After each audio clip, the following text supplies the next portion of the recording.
cannot believe this. No jobs, no blowjobs. My past life caused cash jobs, man. I can't believe this. Can you believe this? What is going on, boys and girls, she's and he's, theys and it's? It's your boy Vega. Big Herc 916. And today, I'm going to be bringing Herc some crazy news, and you're not going to be able to believe this. The first thing we got today, Herc, I don't know if you heard or not, in Mississippi. Did you hear about what's going on in Mississippi in the prison system? I heard a little something. What do you have? Some crazy stuff going on over there in Mississippi, man. I'm going to let you hear it for yourself. The gruesome discovery of 215 bodies buried in unmarked graves behind a jail outside of Jackson, Mississippi, has left a community in disbelief. The families are angry their loved ones were buried in so-called paupers' graves, marked by just a metal rod and a number, and families were never notified of their deaths. The startling revelation came months after the mother of 37-year-old Dexter Wade filed a missing persons report last March. It wasn't until August when Betterson Wade learned her son had been hit by a police car and killed, then buried in that same cemetery. Damn.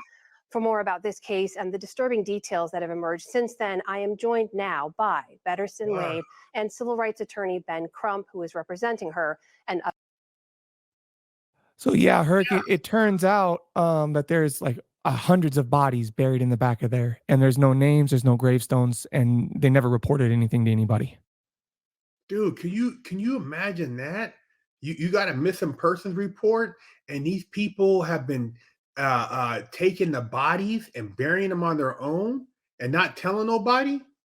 That's crazy, man. I mean, they said that guy was hit by a police car, so they picked the body up, took it behind there and buried it and didn't tell nobody. That has to be illegal, right? Like there has to be something. Oh man, that's major. Bro, they're gonna bankrupt that whole town. They're gonna bankrupt. That's hundreds of millions of dollars. That's like literally bankrupt that town, man. The liability for that. You guys are moving bodies. Your people have been murdered, and you're not saying nothing.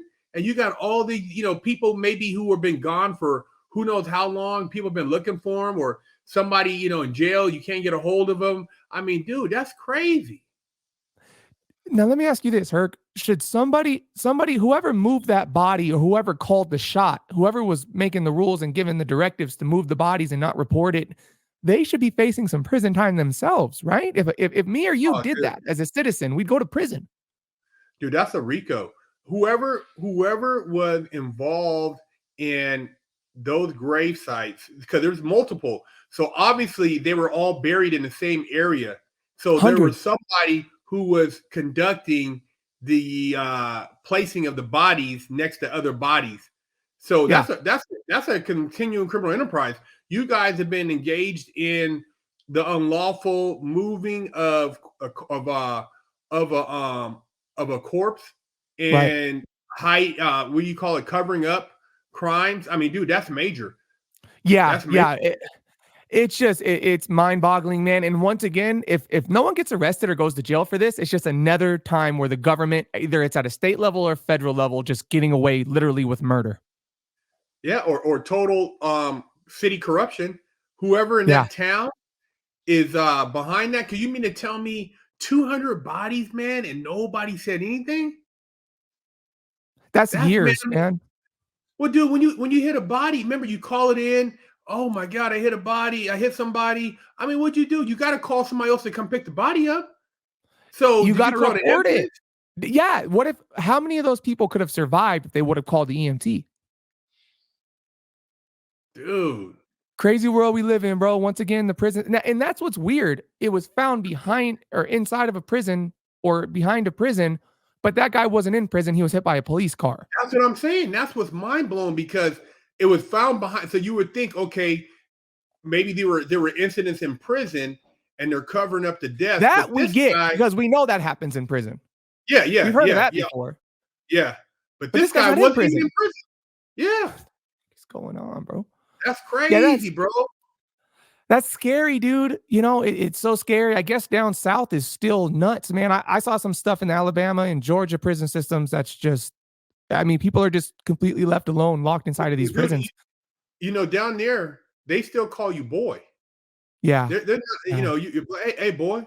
Hey, come here, boy. You know, they call you boy, they call you the N-word. I mean, dude, it's totally different. I mean, you know, people assume certain things.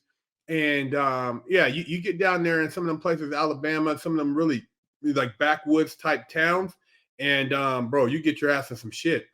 Well, you know, me and you both, I'm not trying to speak on your political views, but me and you both don't believe in using race as an excuse or none of that stuff. But we have to admit that down, like you just said, down there, it's still a certain way. How many of Yeah. those bodies do you think are predominantly black? Are those all African American bodies?